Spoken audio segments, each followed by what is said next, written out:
মুম্বাই ইন্ডিয়ান্সের জিতে তখন দরকার 24 বলে 25। সেঞ্চুরি পেতে সূর্যকুমার যাদবের চাই 19।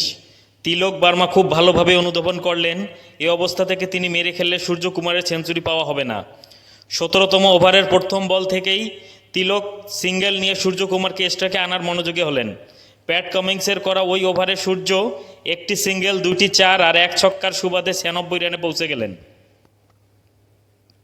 পরের ওভারের শুরুতে আবার স্ট্রাইকে তিলক। এবার তিনি সিঙ্গেল নিয়ে বাকি কাজ সেরে ফেলার দায়িত্ব দিলেন সূর্যকে। থাঙ্গারাসু নাটুরজানের করা ওই ওভারের দ্বিতীয় বলে ডিপ থার্ড এক্সট্রা কভারের ওপর দিয়ে সূর্যর ছক্কা। নিজের সেঞ্চুরি পূরণের পাশাপাশি সানরাইজ হায়দ্রাবাদের বিপক্ষে জিতে গেল মুম্বাই। এ যেন এক ঢেলে দুই পাখি মারার মতো। ওয়াংখেড়ে স্টেডিয়ামে আগে ব্যাটিংয়ে নেমে দুই অস্ট্রেলিয়ান ট্রাভিস হেডের শুরু আর প্যাট কামিন্সের শেষের ঝড়ে 73 রানে করেছিল হায়দ্রাবাদ। লক্ষ্য তারার সূর্য 51 বলে অপরাজিত 102 রানের সুবাদে 7 উইকেট আর 16 বল বাকি থাকতেই জিতেছে মুম্বাই।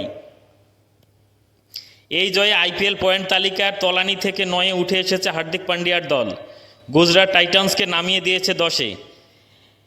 একই সঙ্গে প্লে অফে খেলার আশা গাণিতিকভাবে বাঁচিয়ে রেখেছে। 12 ম্যাচ খেলে 4 জয় 8 পয়েন্টে মুম্বাই। আজ হারের পর 11 ম্যাচে 12 পয়েন্ট নিয়ে হায়দ্রাবাদ রয়ে গেছে 4 নম্বরে। এবারের আইপিএলে দুই দল প্রথম মুখোমুখি হয়েছিল 27 মার্চ। সেদিন ক্রিকেট প্রেমীরা দেখেছিল রেকর্ডের পর রেকর্ড। ঘরের মাঠ রজনীগন্ধা স্টেডিয়ামে 277 রান করেছিল হায়দ্রাবাদ। জবাব দিতে নেমে মুম্বাই থেমেছিল 246 রানে। 40 দিন আগের হারের প্রতিশোধটা আজ দারুণভাবে নিল মুম্বাই। আইসিসি টি-20 র্যাঙ্কিংয়ে শীর্ষ ব্যাটসম্যান সূর্যকুমার। এটি আইপিএলের দ্বিতীয় সেঞ্চুরি। আগের সেঞ্চুরিটাও করেছিল আরেক ভেন্যু ওয়াংখেড়ে স্টেডিয়ামে। গত বছর গুজরাট টাইটান্সের বিপক্ষে সে ম্যাচে তিনি অপরাজিত ছিলেন। 49 বলে করেছিলেন 102 রান। মুম্বাইয়ের হয়ে আইপিএলে 2টি সেঞ্চুরি সূর্য ছাড়া আছে শুধু রোহিত শর্মার। লক্ষ্য তাড়া করতে নেমে কলকাতা নাইট রাইডার্সের বিপক্ষে নিজের আগের ম্যাচের মতো ফ্লপ রোহিত শর্মা, ঈশান কিষান, নমন ধীর।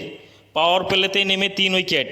তখন মনে হচ্ছিল গতকাল কলকাতার বিপক্ষে ম্যাচের মতোই বুঝি পরিণতি হতে চলেছে মুম্বাইয়ের। তবে সূর্যকুমার তিলক আজ মুম্বাইকে পথ হারাতে দেয়নি। শুরুর দিকে কিছুটা ধীরে সুস্থে খেলে প্রাথমিক বিপর্যয় সামলে নিয়েছেন। একটু থিতু হওয়ার পর সূর্য হাত খুলে খেলতে নামেন আর তিলক ঠান্ডা মাথায় তাকে সঙ্গ দিয়ে যান। দুজন গড়েন 143 রানের অবিচ্ছেদ্য জুটি, যা আইপিএল ইতিহাসে চতুর্থ দ্বিতীয় সর্বোচ্চ। চ্যানেলটি লাইক, কমেন্ট, শেয়ার করে পাশে থাকবেন। আসসালামু আলাইকুম।